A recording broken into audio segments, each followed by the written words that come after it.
wabarakatuh. Sampai bertemu kembali pada session kita yang ketiga, yaitu penjelasan mengenai aplikasi proses daripada di pendahuluan. Terdahulu saya menjelaskan bagaimana bahan baku transaksi dalam baku accounting ada transaksi itu kita masuk ke dalam proses penjurnalan. Adik-adik sekalian, di sini kita melihat bagaimana kita mempermudah proses penjurnalan ini. Maka terlebih dahulu kita harus mengenal dasar daripada saldo normal dari setiap perkiraan. Apa maksud saldo normal setiap perkiraan? Apabila kita sudah mengetahui terhadap perkiraan-perkiraan dari elemen akuntansi, maka terlebih dahulu kita mengenal kemana saldo normal tersebut untuk bisa kita jurnalkan. Sebagai contoh, saldo normal aktiva. Saldo normal aktiva ini akan kita tempatkan dia di saldo normal kredit. Nah, jadi seluruh aktiva tadi, maka saldo normal daripada itu kita tempatkan di saldo normal kredit. Kemudian saldo normal biaya, seluruh perkiraan biaya, maka kita tempatkan dia di saldo normal debit. Apabila biaya bertambah, maka perkiraan saldo normalnya itu ada di saldo normal debit. Nah, selain daripada saldo normal biaya, ada saldo normal pendapatan.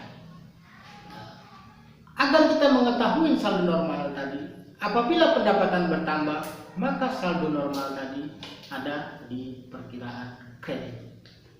Modal, apabila modal bertambah, maka saldo normal dimasukin di dalam perkiraan kredit. Laba ditahan, maka saldo normal kita masukkan ke dalam perkiraan kredit. Kenapa kita harus mengetahui saldo normal tersebut? Agar di dalam menyelesaikan jurnal tadi kita tidak salah di dalam mempostingnya. Karena dasar daripada proses semua siklus akuntansi adalah di dalam proses penjurnalan. Jika ada proses penjurnalan yang salah, sudah tentu input-input di dalam proses-proses akuntansi selanjutnya sudah pasti salah. Oleh sebab itu, terlebih dahulu kita harus benar-benar paham terhadap saldo normal dari setiap perkiraan tadi. Nah, setelah kita paham dalam saldo normal perkiraan tadi, maka kita mampu mengilustrasikan setiap perkiraan di dalam proses transaksi itu kemana saldo-saldo normal tersebut kita alokasikan. Sebagai contoh, sebuah perusahaan PTA dia membeli barang peralatan, maka di dalam proses jurnal tersebut peralatan bertambah. Dengan apakah peralatan ini dibeli? Apakah dengan hutang? Apakah dengan cash? Kita anggap dengan cash. Maka perkiraan yang bertambah apa? Perkiraan peralatan. Peralatan termasuk apa? Termasuk aktiva. Aktiva bertambah di mana?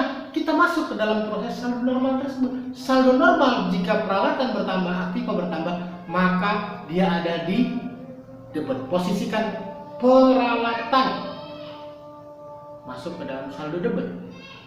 Kemudian yang kreditnya, pembelian ini tadi dibeli dengan apa? Dengan hutang, account payable, atau dengan cash.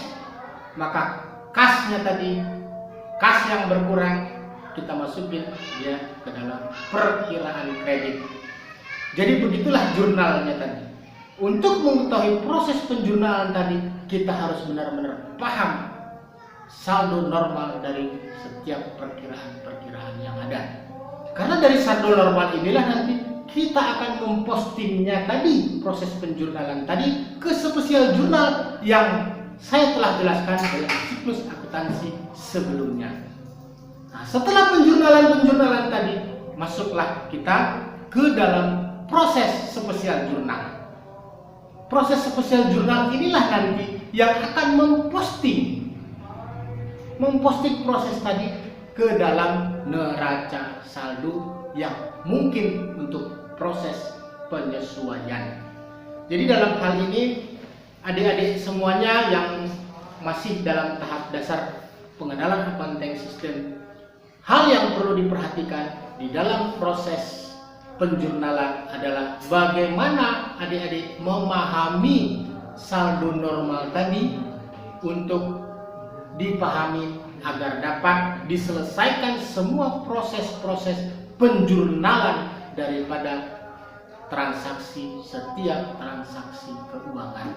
Dari contoh proses penjurnalan tadi, maka nanti untuk pertemuan berikutnya saya akan memberikan contoh bagaimana proses-proses penjurnalan untuk kita masukkan ke dalam input proses akuntansi untuk di pertemuan berikutnya. Untuk saat ini, biarlah pemahaman proses penjurnalan tadi adik-adik bisa memperhatikan proses dalam setiap transaksi keuangan tadi, memastikan untuk mengerti saldo normal daripada setiap perkiraan yang ada di elemen transaksi.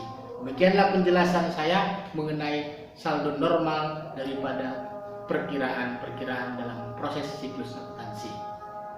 Wassalamualaikum warahmatullahi wabarakatuh.